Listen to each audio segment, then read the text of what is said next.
ആണ്. വലിയ സംഭവങ്ങളൊന്നുമില്ല, ഒരു സ്റ്റോറി ലൈനുള്ള നമ്മൾ ഒരു ബേസ് മോഡൽ ഫീൽ ഗുഡ് മൂവിയാണ്. പക്ഷേ കോമഡി മാത്രമല്ല, കുറച്ച് ഇമോഷണലും ഫീൽ ഗുഡ് മൂവിയൊക്കെ ഫീൽ ഗുഡാണ് പടം. അവസാനം വരുമ്പോൾ നമുക്ക് ഇഷ്ടപ്പെടും. ഇത് പക്ഷേ വൺ ടൈം വാച്ചിന് പറ്റിയൊരു പടം കേട്ടോ. വലിയ സംഭവമായിട്ടൊന്നും പ്രതീക്ഷിക്കാതെ വന്ന് തിയേറ്ററിൽ ഇരുന്ന് കാണുകയാണെന്നുണ്ടെങ്കിൽ അപ്പോൾ നമ്മളൊരു ഫ്രണ്ട്സ് അങ്ങനെ ഒരു ഇടവേളയ്ക്ക് ശേഷം വീണ്ടും മലയാളത്തിൽ നിന്ന് ഒരു റിലീസ് എത്തിയിരിക്കുകയാണ്. ആസിഫ് അലി സുരാജ് കോംബോയിൽ എത്തുന്ന ഒരു കോമഡി എൻ്റർടൈനർ അഡിയോസ് അമിഗോ. അപ്പോൾ ട്രെയിലറൊക്കെ കണ്ടിട്ടൊരു ഫൺ എൻ്റർടൈനർ മൂഡാണ്. ആസിഫ് അലിയുടെ ഇതുവരെ കാണാത്തൊരു ക്യാരക്ടർ ചേഞ്ച് ഒക്കെ ഉണ്ട്. അപ്പോൾ എങ്ങനെയാണ് വർക്കായില്ലയോ നമുക്കൊന്ന് ചോദിച്ചു നോക്കാം. നിങ്ങൾ അഡിയോസ് അമിഗോ കണ്ടവരാണെങ്കിൽ നിങ്ങളുടെ അഭിപ്രായങ്ങൾ കമൻറ്റ് ചെയ്യുക. ഇപ്പോൾ തന്നെ വീഡിയോ ഒന്ന് ലൈക്ക് ചെയ്തോ. നേരെ റിവ്യൂലേക്ക്. നല്ലൊരു ഫൺ മോഡ് ഫീൽ ഗുഡ് മൂവിയാണ്. വലിയ സംഭവങ്ങളൊന്നുമില്ല, ഒരു സ്റ്റോറി ലൈനുള്ള നമ്മൾ ഒരു ബേസ് മോഡൽ ഫീൽ ഗുഡ് മൂവിയാണ്. നല്ല കോമഡിയാണ്. ഇവരുടെ ഈ ലുക്കും ആ ഒരു കോംബോ ഒക്കെ വെച്ചപ്പോൾ ഒരു കോമഡി ഒക്കെ നല്ലതാണ്. സുരാജ് നർമുണിഞ്ഞൊരു നമ്മുടെ പഴയ ബാക്ക് നമുക്ക് കാണാൻ പറ്റുന്നുണ്ട്. പിന്നെ സ്പെഷ്യൽ എന്ന് പറയാനൊന്നുമില്ല, നമുക്കൊരു ഫീൽ ഗുഡ് എന്ന് വെച്ചാൽ ഒത്തിരി നാൾക്ക് ശേഷമാണ് മാസും അതൊക്കെ വിട്ടിട്ട് ഒരു നല്ല ഫീൽ ഗുഡ് മൂവിയാണ്. പോരായ്മയായിട്ട് എന്തെങ്കിലും തോന്നുന്നു? സ്റ്റോറി പോരായ്മ അങ്ങനെയൊന്നുമില്ല, പക്ഷേ ഒരു എന്ന് വെച്ചാൽ ഭയങ്കര ഇൻട്രസ്റ്റിംഗ് അല്ല, പക്ഷേ കണ്ടോണ്ടിരിക്കാൻ ഒരു ഫീൽ ഗുഡാണ്. ഓക്കെയാണ്. ആസിഫ് അലിയുടെ ഒരു സ്പെഷ്യൽ അപ്പിയറൻസ് ആയിരുന്നു, അത് നല്ല രസമായിരുന്നു. ഫണ്ണായാലും ആ ജോണറെല്ലാം അടിപൊളിയായിരുന്നു. എന്റർടൈൻമെന്റ് മൂഡിലാണോ പോകുന്നത്, അതൊരു സ്ലോ പേസ്? ഇല്ല, നമ്മൾ ഭയങ്കരമായിട്ട് ഇൻട്രസ്റ്റിംഗ് എന്ന് വെച്ചാൽ നമുക്കൊരു ഇതൊന്നും എന്ന് വെച്ചാൽ ഒരു സ്ലോ ഫേസ് ഒന്നും ഫീൽ ആകത്തില്ല, കണ്ടോണ്ടിരിക്കാം. അത്രേ ഉള്ളൂ. റീവാച്ചബിൾ ആണെന്ന് തോന്നിയാലും ഫാമിലി ആയിട്ടൊക്കെ വന്നിരുന്ന് കാണാം, അത്രേ ഉള്ളൂ. അടിപൊളിയാണ്. ഇങ്ങനെ കോമഡി എന്റർടൈനർ ആണോ? അല്ല, ഒരു അടിപൊളി, ഇത്രേ ഉള്ളൂ. അടിപൊളി. എന്തെങ്കിലും എടുത്തു പറയാൻ എന്തെങ്കിലും ഉണ്ടോ?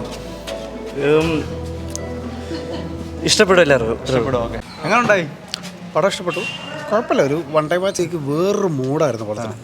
കാണണം എന്ന് ഫീൽ ചെയ്യിപ്പിക്കുന്ന ഒരു സാധനമായിരുന്നു. ഫിലിം കണ്ടു കഴിഞ്ഞപ്പോഴത്തേക്ക് കുറച്ച് ലാഗ് ഫീൽ ചെയ്തു. ബട്ട് എവിടേക്കോ ചില മിസ്സിങ് ഉണ്ട്. അത് ട്രീറ്റ് ചെയ്യുന്ന ഒരു രീതി ചിലയിടത്ത് ഓക്കെ, ചിലയിടത്ത് ഒരു മിസ്സിങ് ഫീൽ ചെയ്തു. പക്ഷേ വൺ ടൈം വാച്ചിന് പറ്റിയൊരു പടം കേട്ടോ. വലിയ സംഭവമായിട്ടൊന്നും പ്രതീക്ഷിക്കാതെ വന്ന് തിയേറ്ററിൽ ഇരുന്ന് കാണുകയാണെന്നുണ്ടെങ്കിൽ. അപ്പോൾ നമ്മൾ ഒരു കോമഡി എന്റർടൈനർ എന്ന് പറയുന്നത് അതൊരു ഫീൽ ഗുഡ് മൂഡ് ഒഴിക്കും. ഇതിനകത്ത് എല്ലാം ഉണ്ട്. കോമഡി ചിലയിടങ്ങളിൽ വർക്കായിട്ടുണ്ട്, നൈസായിട്ടുണ്ട്. പിന്നെ ചിലയിടങ്ങളിൽ ഇമോഷണൽ ആയിട്ടുള്ള കുറേ കാര്യങ്ങളുണ്ട്. പിന്നെ നമ്മൾ വന്നിരിക്കുന്ന മൂടും കൂടെ ഇരിക്കും. കുഴപ്പമില്ല, വൺ ഡേ വാച്ചോളാം, കണ്ടോണ്ടിരിക്കാം. പിന്നെ ആദ്യമേ ഇതുപോലെ കുറച്ച് ലാഗും കാര്യങ്ങളൊക്കെ ഉണ്ട്. എന്നാലും അവസാനമൊക്കെ വരുമ്പോൾ നമുക്ക് ഇഷ്ടപ്പെടുന്ന ഒരു രീതിയിലോട്ട് വന്നിട്ടുണ്ട് പടം. കുറച്ചൊരു ഫീൽ ഗുഡ് കൊണ്ടുവന്നിട്ടുണ്ട്. കോമഡിയാണ്. നമ്മൾ ട്രെയിലറൊക്കെ ഇറങ്ങുമ്പോൾ ഫുൾ കോമഡി പടമാണെന്നാണ് തോന്നുന്നത്.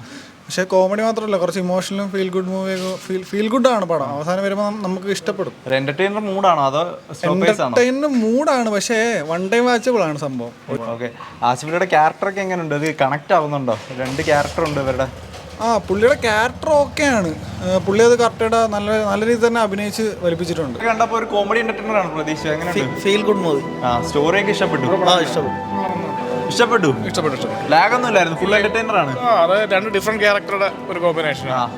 ഒരാൾ കുറച്ച് ലാവിഷായിട്ട് ജീവിക്കുന്ന ഒരാളും ഒരു സാധാരണക്കാരനായിട്ടുള്ള ഒരു കോമ്പിനേഷൻ ആയിട്ടുള്ളത്. ഫീൽ ഗുഡ് ആയിട്ടാണ്. ഫീൽ ഗുഡ് മൂവിയാണ്. ഫാമിലീസിനും ഒക്കെ കയറാം. പക്ഷേ ഇതിനകത്ത് ഒരു കണക്ട് ആവുന്നൊരു കണ്ടന്റ് ഉണ്ട്. എല്ലാവർക്കും വർക്കാവുമെന്ന് ചോദിച്ചാൽ ഫാമിലീസിനൊക്കെ കാണാൻ പോയി കഴിയും. പിന്നെ വർക്കാവുമെന്ന് ചോദിക്കുമ്പോൾ അതിനകത്ത് അഭിപ്രായം പറഞ്ഞാൽ ഓരോരുത്തരും ഓരോ വ്യൂ അല്ലേ. കോമഡി എന്റർടൈനർ പ്രതീക്ഷ എങ്ങനെ ഉണ്ടായി കണ്ടിട്ട്? ശരിക്കും ഇത്രയ്ക്ക് കോമഡി എന്റർടൈനർ, പിന്നെ തീരെ ബോറല്ല, അത്യാവശ്യം കുഴപ്പമില്ലാതെ കണ്ടിരുന്നു. കഥയൊക്കെ ഉണ്ട്, എങ്കിലും ഫ്രഷ്നെസ് വല്ലതും ഉണ്ടോ? വെറൈറ്റി ആണെന്ന് പറയാൻ പറ്റത്തില്ലെങ്കിലും ഒരു രസം ഉണ്ടായിരുന്നു. അങ്ങനെ സ്ക്രീൻ പ്ലേ ഒക്കെ കൊള്ളായിരുന്നു. ക്യാമറയും എല്ലാം ലൊക്കേഷനും കാര്യങ്ങളും എല്ലാം നല്ല. പിന്നെ അത്രയ്ക്ക് കണ്ടങ്ങിരിക്കാനുള്ളൊരു ഇതൊന്നുമില്ല. ഓക്കെ, കുഴപ്പമില്ല, കണ്ടിരിക്കാം. സ്റ്റോറിയൊക്കെ പുതുമയുള്ളതാണോ? എങ്ങനെയുണ്ട് പടം? കൊള്ളാം. എങ്ങനെയാണ്? കോമഡി എന്റർടൈനർ ആണോ? കുഴപ്പമില്ല, കണ്ടോണ്ടിരിക്കാം. Hello hello hello hello